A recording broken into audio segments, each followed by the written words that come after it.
Hello everyone, finally triple एमयूटी का round 1 ख़त्म हो चुका है। अब राउंड 1 के कंप्लीट होने के बाद आपका राउंड 2 आने वाला है।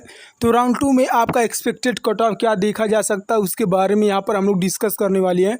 तो हम लोग 2022 के डेटा के हिसाब से देखते हैं तो आपका राउंड 2 का जो कट ऑफ है कुछ इस तरीके से चलने वाला है। यहाँ पर हम लोग जनरल मेल कैंडिडेट की बात करते हैं। आपका रैंक 38,000 से लेकर 43,000 के अंदर है। तो आपको यहाँ पर CSC ब्रांच देखने को मिल जाएगा।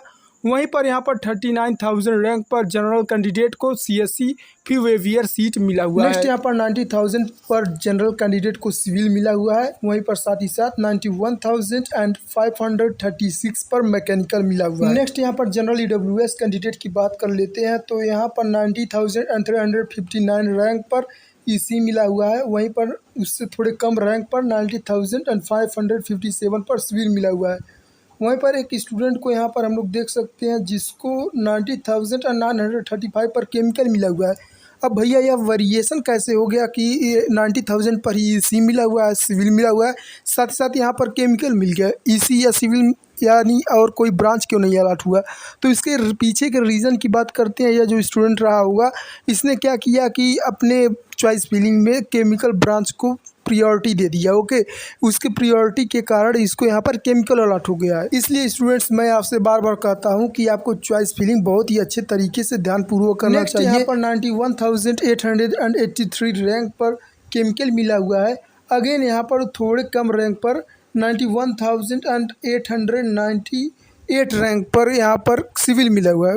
अब भैया ऐसा वेरिएशन क्यों हो गया? तो सिमिलर सी केस है कि भैया ये जो स्टूडेंट रहा होगा क्या किया कि अपने चॉइस फिलिंग में केमिकल को ज़्यादा प्रायोरिटी दे दिया, जिसके कारण जहाँ इसको EC, मैकेनिकल, इलेक्ट्रिकल यह सब जो ब्रांचेस मिलने वाली थी वह नहीं मिल पाई। नेक्स्ट यहाँ पर OBC कैंडिडेट की बात कर लेते हैं तो यहाँ पर OBC कैंडिडेट को 90,000 रैंक पर सिविल और मैकेनिकल। नेक्स्ट यहाँ पर अगेन हम लोग जनरल कैंडिडेट की बात करते हैं तो 1,48,000 से लेकर 1,61,000 के अंदर यहाँ पर सिविल और मैकेनिकल मिला हुआ है।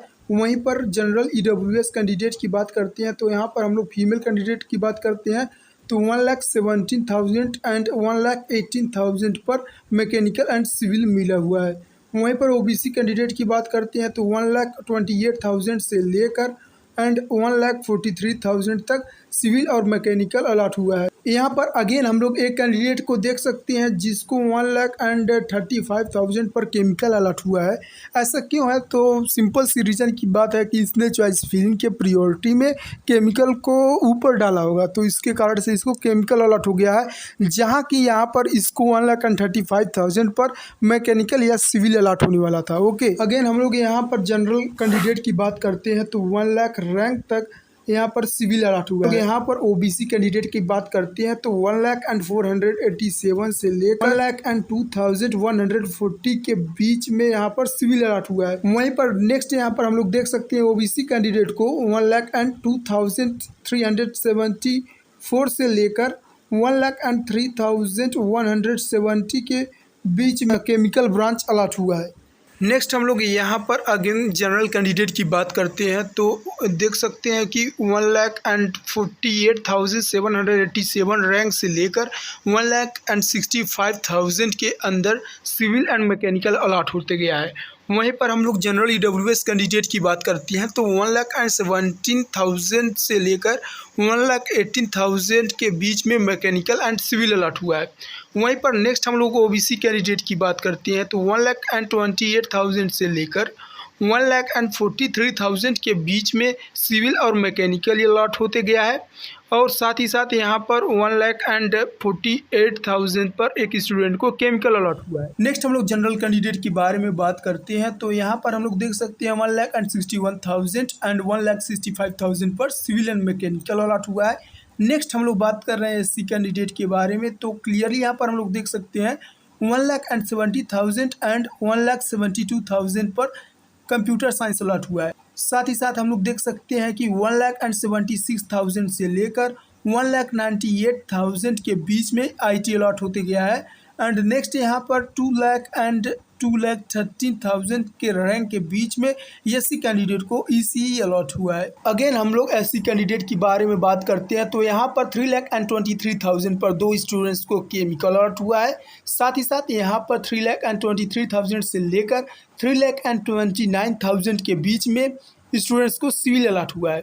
यहाँ पर हम लोग एक ओबीसी कैंडिडेट को देख सकते हैं जिसको यहाँ पर जिसका जो कैटेगरी है वो यूपीएफ सर्टिफिकेट लगाते हुए उसको 5 लाख पर यहाँ पर सिविल अलॉट हुआ है। ओके, अगेन हम लोग यहाँ पर एक मिस्टेक देख सकते हैं कि जो 2 स्टूडेंट्स हैं जिनका रैंक 3,23,000 है उनको इस रैंक पर सिविल अलॉट हो सकता था, मगर उनके चॉइस फिलिंग में मिस्टेक होने के कारण उनको यहाँ पर केमिकल अलॉट हो गया है। ओके, नेक्स्ट हम लोग यहाँ पर एसटी कैंडिडेट के बारे में बात करते हैं तो अगेन यहाँ पर 6,45,000 से लेकर 6,53,000 तक सिविल अलॉट हुआ है एंड साथ ही साथ 5,31,000 पर यहाँ पर ईसी देखने को मिल जाएगा और 5,86,000 पर यहाँ पर मैकेनिकल देखने को मिल जाएगा। नेक्स्ट हम लोग यहाँ पर सीट अपग्रेडेशन की बारे में बात करने वाले हैं। अब जिन स्टूडेंट्स को राउंड 1 में सीट मिल रखा था अब उनका यहाँ पर राउंड 2 में आती आती उनका क्या है कि जो सीट है वह अपग्रेड हो चुका है। तो यहाँ पर राउंड 2 में किस तरीके से सीट में अपग्रेडेशन देखने को मिल गया तो उसके बारे में बात करने वाले हैं। जनरल कैंडिडेट के बारे में बात करते हैं तो स्टूडेंट्स का 42,000 से लेकर 44,000 के बीच में इंफॉर्मेशन टेक्नोलॉजी मिल रखा था, उनको राउंड 2 में यहाँ पर कंप्यूटर साइंस अलॉट हो गया और साथ ही साथ यहाँ पर कुछ स्टूडेंट्स को कंप्यूटर साइंस फी वेवियर सीट भी अलॉट होते हुए देखा जा सकता है। अगेन यहाँ पर जनरल कैंडिडेट को 44,000 से लेकर 45,000 के बीच में जिन स्टूडेंट को EC and information technology allot हुआ था उनको राउंड 2 में अगेन यहाँ पर कंप्यूटर साइंस अलॉट हो गया। अगेन हम लोग यहाँ पर जनरल ईडब्ल्यूएस कैंडिडेट को देखते हैं तो 44,000 पर जहाँ पर इलेक्ट्रिकल मिला हुआ था वहीं पर अपग्रेड होते होते यहाँ पर राउंड 2 में सीएसई अलॉट हो गया। अगेन हम लोग यहाँ पर जनरल कैंडिडेट के बारे में बात करते हैं तो जिन स्टूडेंट को 48,000 से लेकर 49,000 के बीच में ईसी अलॉट हो रखा था उनका राउंड 2 में यहाँ पर सीएससी और आईटी में सीट अपग्रेडेशन देखने को मिल जाएगा।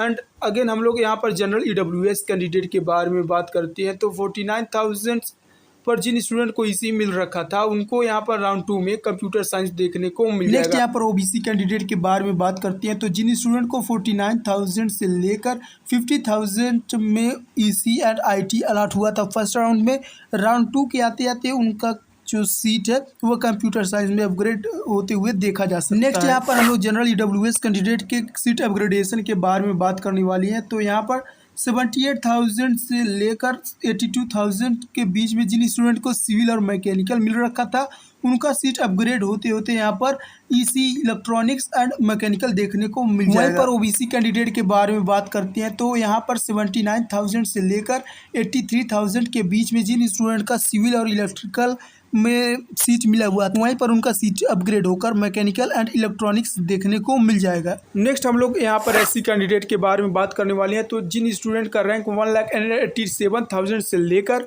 1,95,000 के बीच में ईसी मिल रखा था उनको राउंड 2 में आईटी देखने को मिल जाएगा। अगेन हम लोग यहाँ पर देख सकते हैं कि जिन स्टूडेंट का रैंक 2,19,000 के बीच में कोई भी सीट अलॉट हो रखा था राउंड 1 में, यहाँ पर राउंड 2 के आते आते उनका जो सीट में अपग्रेडेशन है वो इलेक्ट्रॉनिक्स में देखने को मिल जाएगा।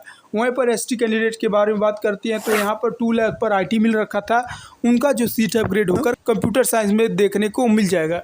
अगेन हम लोग यहाँ पर एससी कैंडिडेट का जो रैंक है 2 लाख से लेकर 2,26,000 के बीच में कोई भी सीट मिल रखा था राउंड 1 में, राउंड 2 में उनका जो सीट है इलेक्ट्रॉनिक्स में अपग्रेडेशन देखने को मिल जाएगा। अगेन हम लोग एससी कैंडिडेट के बारे में बात करते हैं तो यहाँ पर 2,60,000 से लेकर 2,74,000 के बीच में मैकेनिकल सिविल या केमिकल जो भी ब्रांच मिल रखा था राउंड 2 में उनका जो सीट का अपग्रेडेशन है वो इलेक्ट्रिकल में देखने को मिल जाएगा। वहीं पर नेक्स्ट हम लोग एसटी कैंडिडेट के बारे में बात कर लेते हैं तो यहाँ पर 3 लाख पर एक स्टूडेंट को ईसी मिल रखा था उसका यहाँ पर सीट अपग्रेडेशन कंप्यूटर साइंस में देखने को मिल जाएगा। एंड नेक्स्ट यहाँ पर एक स्टूडेंट को 3,56,000 पर सिविल मिल रखा था जिसका सीट में अपग्रेडेशन इलेक्ट्रॉनिक्स में देखने को मिल रहा होगा। ओके, नेक्स्ट यहाँ पर 4 लाख पर जिस स्टूडेंट को मैकेनिकल मिल रखा उसका यहाँ पर सेकंड राउंड में जो सीट अपग्रेडेशन है वह इलेक्ट्रिकल में देखने को मिल जाएगा। तो फ्रेंड्स, मैं यहाँ पर राउंड 2 का कट ऑफ का फुल डिटेल दे दिया हूँ। राउंड 3 के कट ऑफ का डिटेल मैं जल्द ही यहाँ पर अपडेट करने वाला हूँ। तो फ्रेंड्स, कोई भी MUT से रिलेटेड कोई भी इन्फॉर्मेशन आता है आपको इस चैनल पर तुरंत मिलने वाला है। अभी तक तो फिलहाल यहाँ पर राउंड 1, राउंड 2 एंड राउंड 3 का एक काउंसलिंग शेड्यूल आया है। टोटल यहाँ पर MUT की बात करते हैं तो टोटल यहाँ पर 7 राउंड्स कंडक्ट कराए जाते हैं। ओके, साथ ही साथ यहाँ पर एक स्पेशल राउंड कंडक्ट कराया जाता है और एक स्पॉट राउंड कंडक्ट कराया जाता है। जब भी काउंसलिंग शेड्यूल आता है उसका नोटिफिकेशन आपको इस चैनल पर तुरंत मिलने वाला है। उसके लिए आप चैनल को सब्सक्राइब करके रखें।